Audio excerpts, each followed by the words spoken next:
पटना में कल से ही जबरदस्त बवाल जारी है। अब से थोड़ी देर पहले फिर से फायरिंग की घटना हुई है। मृतक गौतम का शव लाने को लेकर यह हंगामा हुआ है। पिछले 24 घंटे से इलाके में तनाव जारी है और अब तक पटना पुलिस हालात पर काबू नहीं कर पाई है।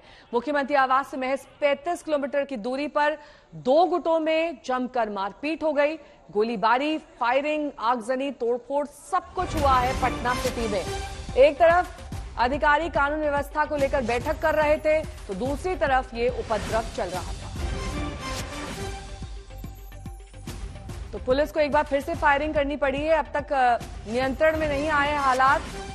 मृतक का शव लाए जाने के बाद एक बार फिर से पटना सिटी में हंगामा बरपा है और ये जगह महज 35 किलोमीटर की दूरी पर है सीएम आवास से। ऐसे में सुरक्षा को लेकर तमाम सवाल उठ रहे हैं।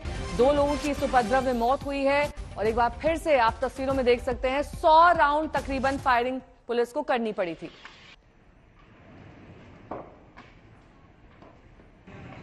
हत्या, आगजनी, उपद्रव, पथराव, ये सब कुछ इस इलाके में हो रहा है और दूर तक ये फायरिंग की आवाजें और आगजनी का धुआं देखा जा सकता है।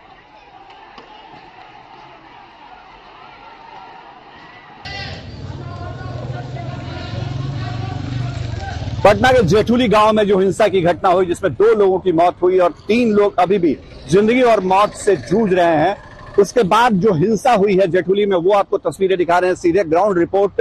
ये आरोपी उमेश राय का मैरिज हॉल है, कम्युनिटी हॉल, जिसको कल आक्रोशित लोगों ने जब चेनारिक राय और उनके करीबियों को गोली मारी गई तो इन इमारतों को आग के हवाले किया गया।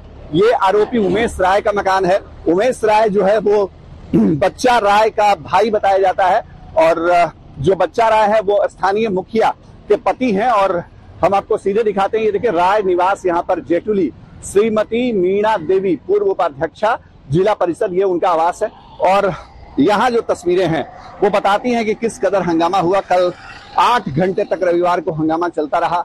लोग इस घर में घुसे, लगातार तोड़फोड़ को अंजाम दिया, घर को आग के हवाले कर दिया और आज नए सिरे से फिर आगजनी की वारदात हुई है। पुलिस को पीछे हटना पड़ा। लोगों का गुस्सा इतना ज्यादा था जो दूसरे पक्ष के लोग थे।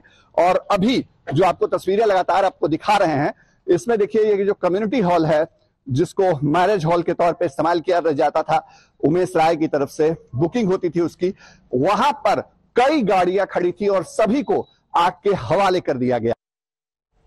और जेठुली गांव से मेरे सहयोगी शशि भूषण इस वक्त तमाम जानकारी के साथ जुड़ गए। शशि भूषण, देखिए सबसे बड़ा सवाल ये खड़ा हो रहा है कि जिस वक्त ये उपद्रव चल रहा था उसी वक्त पैरेलल मीटिंग चल रही थी।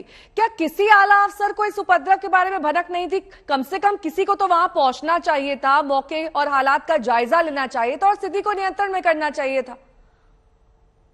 बिल्कुल नेहा, और देखिए 25 घंटे हो चुके हैं इस पूरे घटना की शुरुआत हुए और जो हिंसा शुरू हुई थी वो कल दोपहर शुरू हुई थी। 12 साढ़े 12 बजे का वक्त था और जो गलती कल बिहार पुलिस के आला अधिकारियों ने की, या यूं कह लीजिए कि जिस तरह बैठकें चल रही थी पटना पुलिस हेडक्वार्टर में और उससे 35-36 किलोमीटर की दूरी पे ये घटना हो गई इतनी बड़ी जिसमें 2 लोगों की जान चली गई, उससे सीख लेती अगर बिहार की पुलिस तो आज स्थिति काबू में होती।